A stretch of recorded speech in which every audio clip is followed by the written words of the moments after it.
모건스탠리는 아예 이렇게 코멘트를 남겼더라고요. 한 번 속으면 네 탓인데 두 번 속으면 내 탓이다. 네, 여러분 안녕하세요. 4월 15일 파이어유 시황입니다. 간밤 있었던 시장의 상황들, 이슈들, 그리고 알트코인과 관련된 주요 소식들까지 함께 점검을 해보도록 하겠습니다. 먼저 마무리됐던 뉴욕 증시부터 점검을 해볼게요. 지난주에 트럼프 대통령의 관세 발언이 여러 번 오락가락하면서 시장 안에서 엄청난 반등세도 나오면서 불확실성이 굉장히 커졌었습니다. 일단 어제 시간 기준으로 뉴욕 증시는 다시 한번 추가적인 반등에 성공을 해줬고요. 다만 경제에 대한 불안감이 계속해서 더 깊어지면서 달러나 국채 가치는 동반 하락하며 시장 안의 리스크가 조금 더 커지는 모습이 나왔습니다. 일단 전자제품에 대한 관세를 유예시켜 주겠다라는 내용은 그 전에도 나왔어서 어제 증시에 좀 반영이 됐었고, 새벽 사이에 추가적으로 나온 소식은 전자제품에 이어서 자동차 관세도 일단은 유예를 시켜줄 것처럼 이야기를 합니다.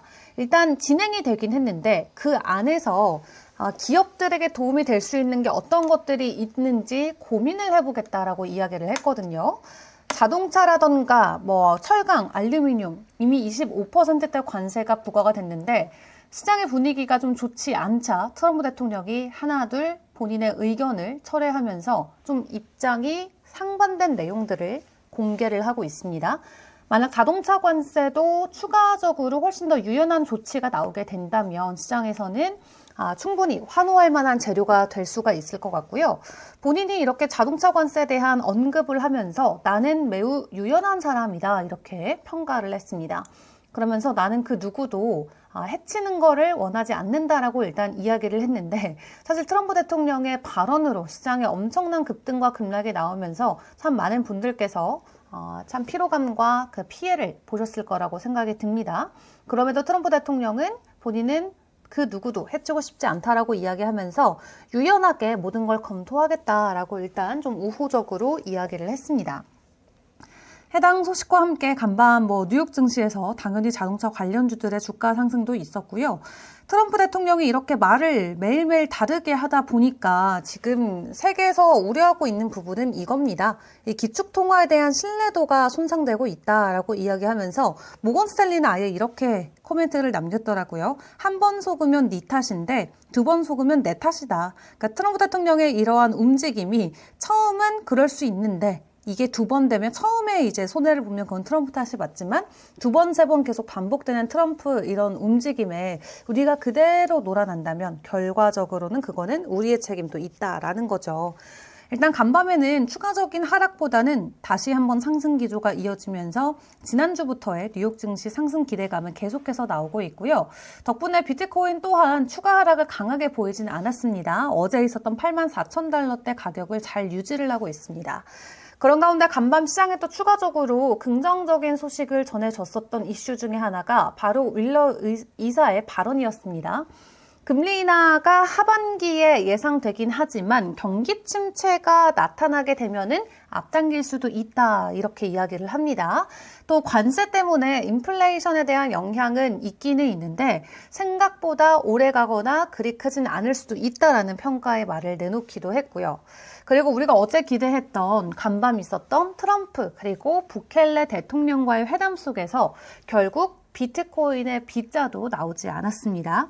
코인에 대한 언급은 전혀 하지 않은 채 맨 앞에서 확인을 해봤었던 자동차 관세와 관련된 부분이라던가 의약품과 관련된 관세 이야기 그리고 베트남과 중국의 관계에 대해서만 이야기를 하고 추가적으로 코인에 대한 내용은 공개가 되지 않아서 약간은 실망스러운 모습입니다.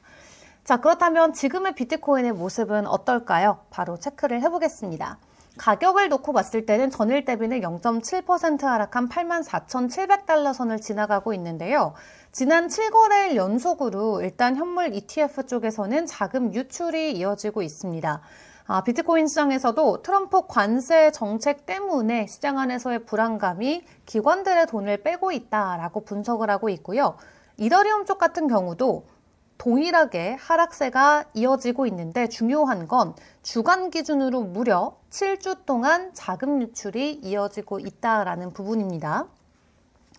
그럼에도 불구하고 상남자 마이클 세일러는 추가적인 비트코인 매수에 나섰다라는 소식도 전해졌습니다. 사실 스트래티지 회사 자체가 재정 악화에 대한 우려가 있어서 오히려 비트코인을 매도해야 될 수도 있다라는 불안감이 있었는데요. SEC에 제출한 공시에 따르면 이 오히려 스트래티지사는 되려 주식 판매를 통해서 비트코인을 사들인 것으로 확인이 됐습니다. 96만 주에 이르는 마이크로 스트래티지 주식을 판매해서 비트코인을 3,459개나 매집을 해줬는데요.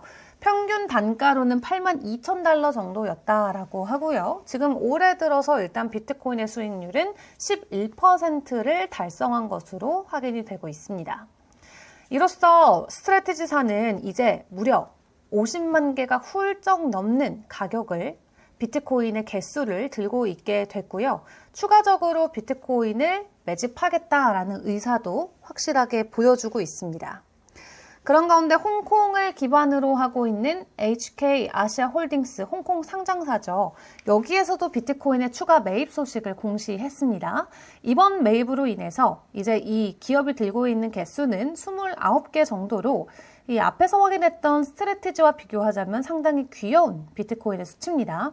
그럼에도 불구하고 중국 기반의 회사가, 상장사가 비트코인을 꾸준히 매집하고 있다는 소식은 충분히 긍정적으로 볼 수가 있겠고요.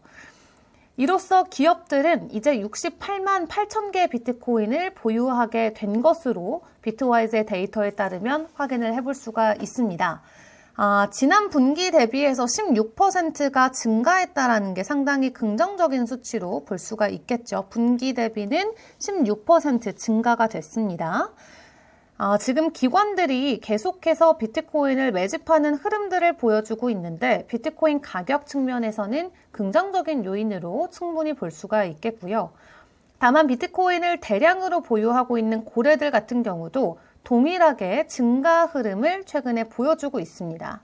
이 보라색으로 표시된 게 지금 최종 이 고래들이 매집을 해가는 가격대라고 보시면 되고요. 검은 색깔이 비트코인의 현재 가격입니다. 고래들은 계속 축적을 하면서 축적량이 올라가고 있는 반면 비트코인의 가격은 좀 떨어지고 있는 모습이죠. 어쨌든 비트코인을 대량으로 보유하는 고래들 혹은 기관들은 확실하게 비트코인을 매수하는 흐름이 이어지고 있다는 것을 기억을 해보시면 되겠습니다.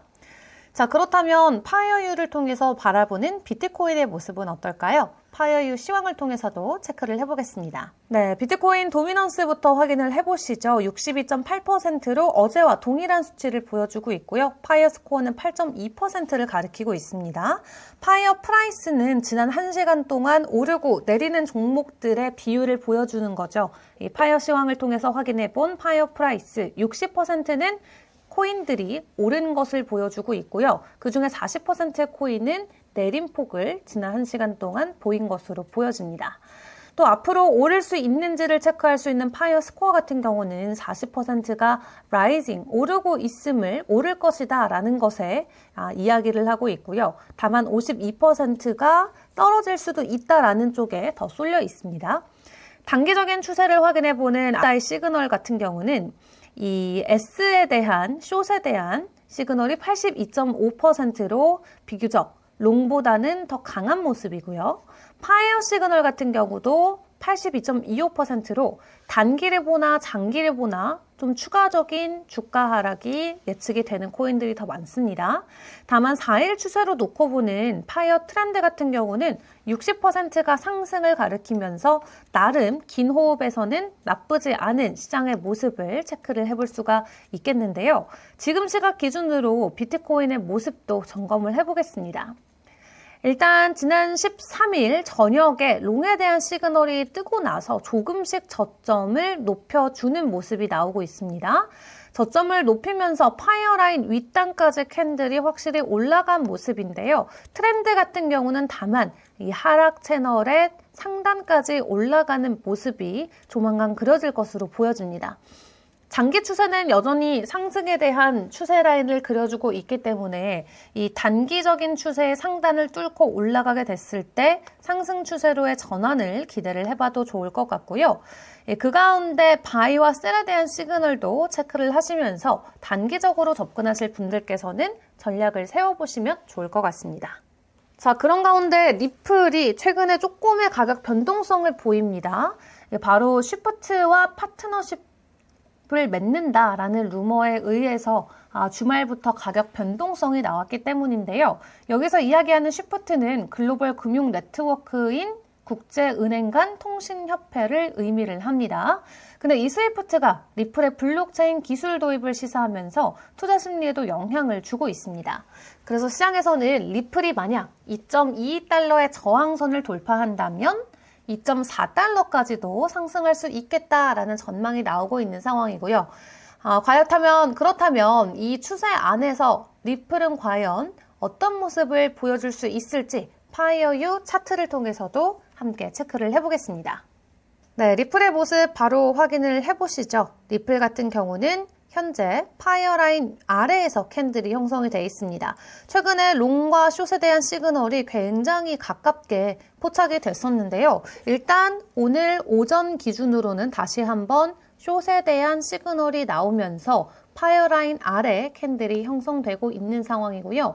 단기적인 추세로 봤을 때는 하향 채널이 이어지고 있습니다. 여기에서 상단을 돌파하고 저항을 돌파하고 큰 그림 안에서 상승 추세가 이어질지 지켜봐야 될 것 같고요.